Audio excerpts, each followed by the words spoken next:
Opposition के अरकान से हुकूमत के राब्ते हैं। तहरीक इंसाफ आइन और कानून के दायरे में मुकाबला जारी रखेगी। असद उमर की मीडिया से गुफ्तगू। हमाद अजहर ने कहा, अब कप्तान की इनिंग्स शुरू होने वाली है, इक्तदार के लिए कभी सौदेबाजी नहीं करेंगे। फवाद चौधरी बोले, सिंध हाउस इस वक्त नया छांगा मांगा है, अदम एतमाद को अवाम की ताकत से नाकाम बनाएंगे।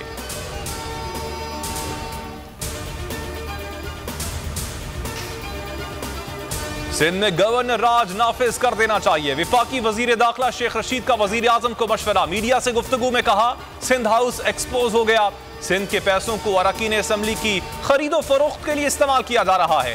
सारी कौम इमरान खान के साथ खड़ी है। 27 तारीख को अवाम का समंदर डी चौक आएगा। पीटीआई के सिंध हाउस में छुपे एमएनए सामने आ गए। राजा रियाज, नवाब शेर, राना कासिम, गफ्फार भट्टू, नूर आलम खान, रियाज मजारी, बासित बुखारी, ख्वाजा शिराज अहमद, हुसैन दहर, नुज़हत पठान और वजीहा अकरम शामिल। 2 दर्जन एमएनए हमारे साथ हैं।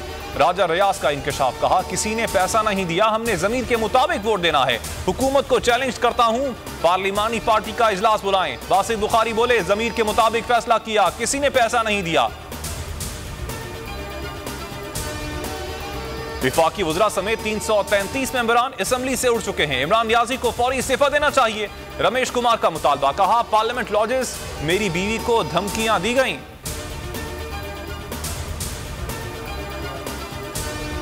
अपोजिशन के 17 से 18 अफराद हमारी सपोर्ट में हैं। शिबली फराज का इंकशाफ। कहा, हमारे इत्तेहादी और मेंबरान हमारा साथ देंगे। शाह महमूद कुरैशी कहते हैं, अरकान के खिलाफ कानून के मुताबिक एक्शन होगा। अपोजिशन की हरकतों से जमहूरियत की खिदमत नहीं हो रही।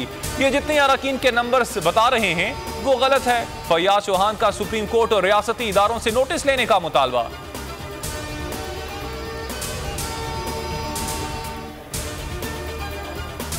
इमरान खान अक्सरियत खो चुके हैं। पीटीआई के सीनियर अरकान इमरान खान को समझाएं कि ऑपोजिशन में बैठे। अब ये 2-4 का खेल नहीं है। मोहम्मद जुबैर की गुफ्तगू। सईद गनी कहते हैं, सिंध हाउस में कोई मतलूब आदमी नहीं, वजीर आजम अरकान की जासूसी करवा रहे हैं। सिंध हाउस पर अगर हमला हुआ तो हम भी अपने इकदाम करेंगे। मुकदमा वजीर आजम पर दर्ज करवाएंगे।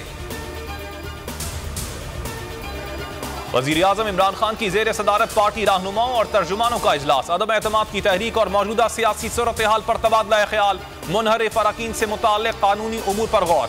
मुनहरिफ अरकान के खिलाफ एक्शन इलेक्शन कमीशन के पास रेफरेंस भेजने का फैसला। वजीर आजम ने मुशावरत के लिए स्पीकर असद कैसर को बुला लिया। सिंध हाउस में क्या हो रहा है, नजर रखी जाए। वजीर आजम की हसास इदारों को हिदायत। कहा, सिंध हाउस को हॉर्स ट्रेडिंग की अमाजगाह नहीं बनने देंगे। मैच फिक्सिंग के खिलाफ एक और महाज लड़ रहा हूं। इत्तेहादी साथ हैं, मुनहरिफ अरकान को राजी कर लेंगे। तहरीक अदम एतमाद नाकाम होगी। मिसिंग अरकान की तफसीलात हासिल करने की हिदायत। सिंध हाउस में सरगर्मियों की तस्वीर और वीडियोस पेश कर दी गई। हुकूमत मुखालिफ लॉन्ग मार्च की तैयारियां और हिकमत अमली। शहबाज शरीफ की जेर सदारत अहम मुशावरती इजलास। मुल्क भर में पार्टी कारकुनान को तैयारी का हुक्म दे दिया। 23 मार्च को लॉन्ग मार्च के लिए सूबाई, डिविजनल और जिलाई अहदेदारों को बाज़ाबता हिदायत जारी। बिलावल ने तहरीक इंसाफ की अहम अरकान से राबते का इंदिया दे दिया। ट्वीट में लिखा, आने वाले दिनों में इमरान खान के बाज दोस्त इल्जामात का जवाब देने वाले हैं। एमएनएस को संगीन नताइज की धमकियां दी गईं। उनकी आज़ादी और खानदान खतरे में हैं। हिफाजत के लिए हर मुमकिन कोशिश करेंगे। और पाकिस्तान और ऑस्ट्रेलिया की क्रिकेट टीमें लाहौर पहुंच गईं। कल कज़ाफी स्टेडियम में प्रैक्टिस का आगाज होगा। तीसरा टेस्ट 21 मार्च से शुरू होगा।